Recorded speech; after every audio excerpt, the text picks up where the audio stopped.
आज शाम 6:03 पर वो पल आया जिसके बाद हमारे देश के 140 करोड़ भारतीयों का पूरी दुनिया के सामने सर गर्व से ऊंचा हो गया और सीना चौड़ा हो गया।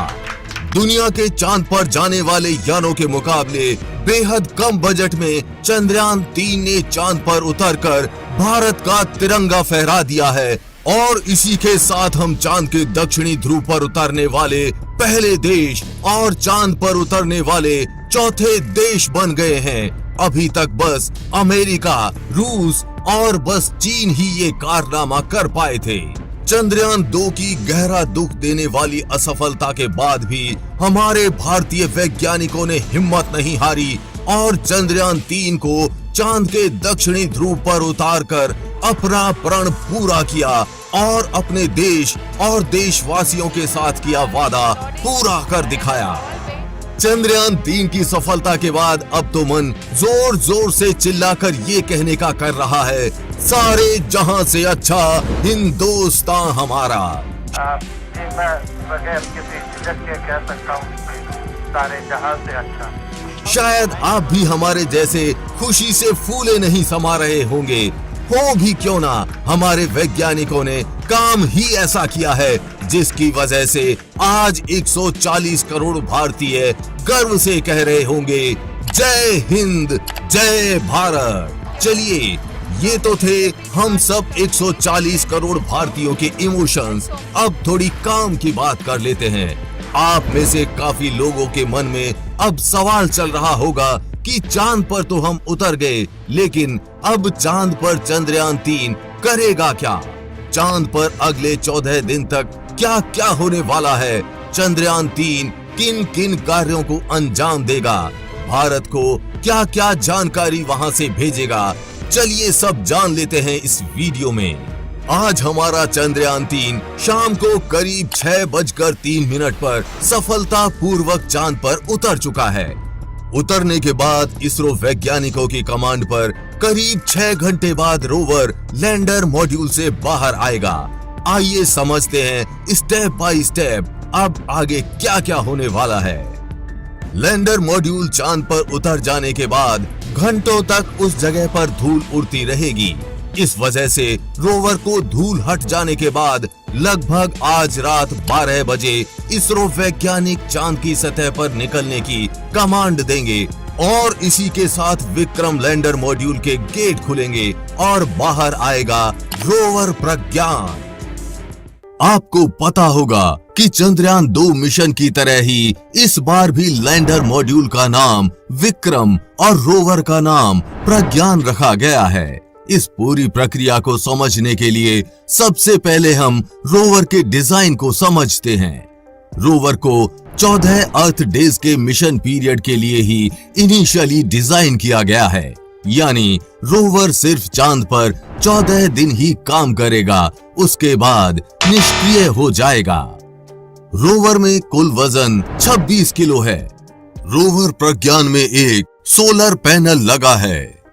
इसमें 2 नेविगेशन कैमरास लगे हैं, जिसका नाम इसरो ने नेविगेशन कैमरा लेफ्ट और नेविगेशन कैमरा राइट रखा है। इनको आप इसरो वैज्ञानिकों या फिर रोवर की 2 आंखें भी समझ सकते हैं। इसमें alpha particle X ray spectrometer APXS लगा हुआ है। ये लैंडिंग साइट के आसपास चंद्रमा की धूल और चट्टानों की मौलिक संरचना का पता लगाएगा। इसमें 2 रिसीवर ट्रांसमीटर एंटेनास लगे हुए हैं जो लैंडर मॉड्यूल को संदेश भेजने और रिसीव करने का काम करेगा। इसमें 2 आगे और 2 पीछे सिल्वर कलर के टायर लगे हुए हैं, जिनका नाम रॉकर बोगी असेंबली रखा गया है। साथ ही बीच में काले कलर के 2 टायर लगे हुए हैं जो रोवर प्रज्ञान को 50 mm ऊंचे ऑब्जेक्ट से आसानी से निकलने में सहायता करेगा। रोवर को अच्छे से समझने के बाद चलिए अब रोवर प्रज्ञान को उतारते हैं लैंडर मॉड्यूल से बाहर। चांद पर लैंडिंग प्रक्रिया खत्म होने के बाद शुरू होगी चांद से रोवर के बाहर आने की प्रक्रिया। रोवर की कार्य करने की प्रक्रिया को आप पहले संक्षिप्त में इस वीडियो से समझिए, इसके बाद हम विस्तार से समझेंगे। लैंडर मॉड्यूल गेट ओपन, ये लैंडिंग प्रक्रिया का पहला चरण है। इसमें लैंडर मॉड्यूल के गेट खुलेंगे और रोवर बाहर आएगा। स्कैनिंग मून सरफेस, दूसरा चरण, इसमें रोवर नेविगेशन कैमरे की मदद से चांद की सतह को स्कैन करेगा। Sending data to ISRO centre, तीसरा चरण, इसमें रोवर फोटोज और वीडियोस को इसरो कमांड सेंटर को भेजेगा। मूवमेंट ऑन मून सरफेस, चौथा चरण, इसमें रोवर इसरो वैज्ञानिकों की कमांड पर चांद पर चलना शुरू करेगा। रिसर्च ऑन मून सरफेस, ये रोवर वॉकिंग प्रक्रिया का पांचवा और आखिरी चरण है। इसमें रोवर चांद की जमीन पर रिसर्च करेगा। अब समझते हैं विस्तार से। इसरो से मिली जानकारी के अनुसार लैंडर मॉड्यूल से चांद पर उतर जाने के बाद चांद की सतह पर सब कुछ सही पाकर करीब 6 घंटे बाद रोवर प्रज्ञान लैंडर मॉड्यूल विक्रम से बाहर आएगा, वो भी इसरो वैज्ञानिकों की कमांड पर। रोवर प्रज्ञान को एक सीढ़ी के जरिए चांद की सतह पर उतारा जाएगा, काफी कुछ वैसे ही जैसे किसी ट्रक से गाड़ी उतारी जाती है। लैंडर मॉड्यूल से निकलते वक्त ही रोवर प्रज्ञान के सोलर पैनल्स खुल जाएंगे और काम करना शुरू कर देंगे। चांद की सतह पर रोवर लैंड करते ही अपनी दोनों आंखें यानी नेविगेशन कैमरा लेफ्ट और नेविगेशन कैमरा राइट के माध्यम से चांद की सतह और चारों ओर से स्कैन करेगा और फोटोज और वीडियोस इसरो को भेजेगा। इन फोटोज और वीडियोस के आधार पर इसरो वैज्ञानिक इसका एक 3D मैप बनाएंगे और इसी के आधार पर इसरो वैज्ञानिक रोवर के रास्ते को प्लान करेंगे। इस पूरे प्लान को इसरो वैज्ञानिक वापस चांद पर भेजेंगे और इस मैप के आधार पर रोवर को चलने की कमांड देंगे। इसरो वैज्ञानिकों की कमांड पर रोवर चांद की सतह पर आगे बढ़ेगा। साथ ही एक बात और जान लीजिए, जिसको जानकर आपको अपने भारतीय होने पर गर्व होगा। रोवर का पिछला पहिया इस तरह डिजाइन किया गया है कि ये आगे बढ़ने पर अपने पीछे चंद्रमा की सतह पर सारनाथ में अशोक की लाट से लिया गया भारत का राष्ट्रीय चिन्ह अंकित करेगा। इसका दूसरा पिछला पहिया इसरो का निशान प्रिंट करेगा, जो हमेशा के लिए चांद पर भारत की मौजूदगी का प्रमाण होगा। जैसा कि हम आपको बता चुके हैं कि चांद की सतह पर रोवर के चलते समय सामने कोई 50 mm तक ऊंचा ऑब्जेक्ट आने पर ये आसानी से निकल जाएगा। 50 mm से अधिक ऊंचा ऑब्जेक्ट आने पर ये अपना रास्ता बदल देगा। इसरो वैज्ञानिक की कमांड पर रोवर एक जगह रुककर लेजर किरणों को चांद की सतह तक भेजेगा। चांद की सतह पर रासायनिक तत्वों और मिट्टी, पानी के कणों जैसे प्राकृतिक संसाधनों को देखेगा। रोवर चांद की बनावट को लेकर हमारी जानकारी में महत्वपूर्ण इजाफा करेगा। रोवर में और भी कई उपकरण लगे हैं, जिसमें सिस्मोमीटर भी शामिल है, ताकि चांद के भूकंप को मापा जा सके। वैज्ञानिक इस तरह के परीक्षण से चांद की सतह के तापमान और वहां के वातावरण के अन्य तत्वों को जान सकेंगे। रोवर में spectropolarimetry of habitable planet earth SHAPE भी लगा है, जिससे हमारे वैज्ञानिकों को चंद्रमा की कक्षा के छोटे ग्रहों और हमारे सौर मंडल के बाहर स्थित ऐसे अन्य ग्रहों के बारे में जानकारी इकट्ठा करने के लिए महत्वपूर्ण डेटा हासिल हो सकेगा, जहां जीवन संभव है। रोवर जो डेटा इकट्ठा करेगा उसे लैंडर के पास भेजेगा, जिसे लैंडर जमीन पर इसरो के कमांड सेंटर को भेजेगा।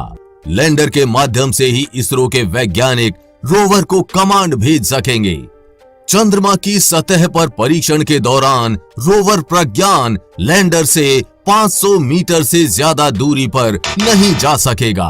अब आपके मन में सवाल आ रहा होगा कि रोवर का तो समझ आ गया, लेकिन ये जो लैंडर मॉड्यूल है जिसके पेट के अंदर से रोवर बाहर आया है, वो चांद पर खाली डिब्बे की तरह खड़ा रहेगा, बस कमांड ही भेजेगा या फिर कुछ और काम भी करेगा। आइए अब अंत में समझते हैं लैंडर मॉड्यूल की कार्य करने की प्रक्रिया। लैंडर मॉड्यूल को अच्छे से समझने के लिए पहले इसके डिजाइन को समझते हैं। लैंडर मॉड्यूल का वजन 1752 किलोग्राम है, जिसमें 26 किलोग्राम का रोवर भी है। इसमें 2 सोलर पैनल्स लगे हैं, जिसकी सहायता से ये चांद की सतह पर सूर्य से ऊर्जा पाकर कार्य करेगा। इसमें है laser Doppler velocity meter LDV, lander horizontal velocity camera LHVC, 4 thrusters engine, 4 legs यानी पांव और एक ऑनबोर्ड कंप्यूटर लगा हुआ है। इन सब का इस्तेमाल हम लैंडिंग प्रक्रिया वाली वीडियो में बता चुके हैं, अब दोबारा बताकर आपको बोर नहीं करेंगे। अब बढ़ते हैं सीधा आगे, आपको बताते हैं उन यंत्रों के बारे में जो लैंडर मॉड्यूल में लगे हैं और चांद की सतह पर उतरने के बाद कार्य करने वाले हैं। इसमें चंद्रा सरफेस थर्मोफिजिकल एक्सपेरिमेंट यानी चास्टे लगा हुआ है, जो कि चांद पर लैंडर उतर जाने के बाद एक्टिव होगा और चांद की थर्मल प्रॉपर्टीज एनालिसिस करेगा और देखेगा कि अलग अलग कंडीशंस में यहाँ की सतह का थर्मल बिहेवियर कैसा रहता है। इसमें लेजर रिट्रो रिफ्लेक्टर एरे यानी LRA लगा हुआ है, ये चंद्रमा की गतिकीय प्रणाली समझाएगा। इसमें instrument for lunar seismic activity यानी ILSA लगा हुआ है, ये लैंडिंग स्थल के आसपास भूकंपीयता को मापेगा और चंद्र परत एवं आवरण की संरचना का अध्ययन करेगा और चंद्रमा के क्रस्ट व मेंटल की संरचना को चित्रित करेगा। इसमें the radio anatomy of moon bound hyper sensitive ionosphere यानी रंभा नाम का इंस्ट्रूमेंट भी लगा हुआ है, जो चांद पर पहुंचते ही एक्टिव होगा। ये इंस्ट्रूमेंट चांद के एनवायरनमेंट में मौजूद गैस और प्लाज्मा को स्टडी करेगा। इसमें लगा लेजर इंड्यूस्ड ब्रेकडाउन स्पेक्ट्रोस्कोप यानी लिप्स लगा हुआ है, जो लैंडिंग स्थल के आसपास चंद्र मिट्टी और चट्टानों की मौलिक संरचना का पता लगाएगा, जबकि अल्फा पार्टिकल एक्सरे स्पेक्ट्रोमीटर यानी APXS चंद्र सतह की रासायनिक संरचना और खनिज संरचना संबंधी अध्ययन करेगा। इसमें spectropolarimetry of habitable planet earth यानी शेप नाम का उपकरण लगा है। ये चंद्रमा की कक्षा के छोटे ग्रहों और हमारे सौर मंडल के बाहर स्थित ऐसे अन्य ग्रहों के बारे में जानकारी इकट्ठा करने के लिए महत्वपूर्ण डेटा हासिल हो सकेगा, जहां जीवन संभव है। साथ ही लैंडर मॉड्यूल चांद की सतह पर ये पता लगाएगा कि भविष्य में चांद पर सौर ऊर्जा उत्पन्न करके पृथ्वी पर उपलब्ध कराई जा सकती है या नहीं। काफी सारे विकसित देश इस प्रयोग में लगे हुए हैं, यानी साफ है कि चांद पर उतर जाने के बाद भी रोवर और इसरो के बीच संदेश वाहक के साथ इतने सारे महत्वपूर्ण कार्य भी करता रहेगा। लैंडर मॉड्यूल चांद की सतह पर रोवर निकल जाने के बाद एक खाली डिब्बे की तरीके से नहीं खड़ा होगा, बल्कि लगातार महत्वपूर्ण कार्य करके इसरो को इसका डाटा भेजता रहेगा। अंत में जाते हुए चंद्रयान से जुड़ी एक महत्वपूर्ण जानकारी और जान लीजिए। अब तक आपको सब बता रहे होंगे कि भारत का चंद्रयान 3 चांद के दक्षिणी ध्रुव पर उतरने वाला है, लेकिन ये पूरा सच नहीं है। चंद्रयान 3 चांद के दक्षिणी ध्रुव पर नहीं, बल्कि दक्षिणी ध्रुव के सबसे करीब जो चांद का हिस्सा है वहां उतरने जा रहा है। इसका बेहद ही बड़ा कारण ये है कि लैंडर मॉड्यूल और रोवर में सोलर पैनल्स लगे हैं और दक्षिणी ध्रुव पर तो सूर्य की रोशनी जाती ही नहीं, तो फिर ये काम कैसे करते? इसलिए इनको दक्षिणी ध्रुव के सबसे नजदीक वाले हिस्से पर उतारा जा रहा है। इस बात की पुष्टि खुद इसरो चीफ ए सोमनाथ भी कर चुके हैं।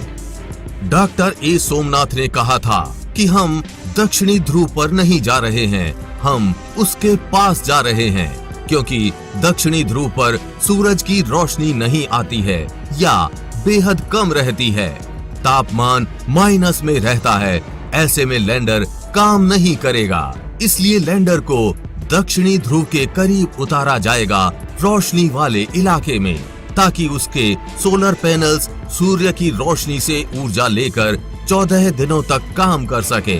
आपको ये जानकारी कैसी लगी और आपने चंद्रयान 3 की चांद पर उतरने की सफलता का जश्न कैसे मनाया?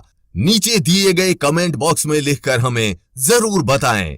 चंद्रयान 3 पर लगातार आगे भी ऐसे ही अपडेट्स आते रहेंगे, इसीलिए अभी चैनल को सब्सक्राइब करके बेल नोटिफिकेशन ऑन जरूर कर लें। वीडियो को लाइक और शेयर करना ना भूलें। जल्द ही मिलेंगे ऐसी ही इंफॉर्मेटिव वीडियोस के साथ और आपको कुछ अच्छा सिखाएंगे। तब तक के लिए जय हिंद, जय भारत।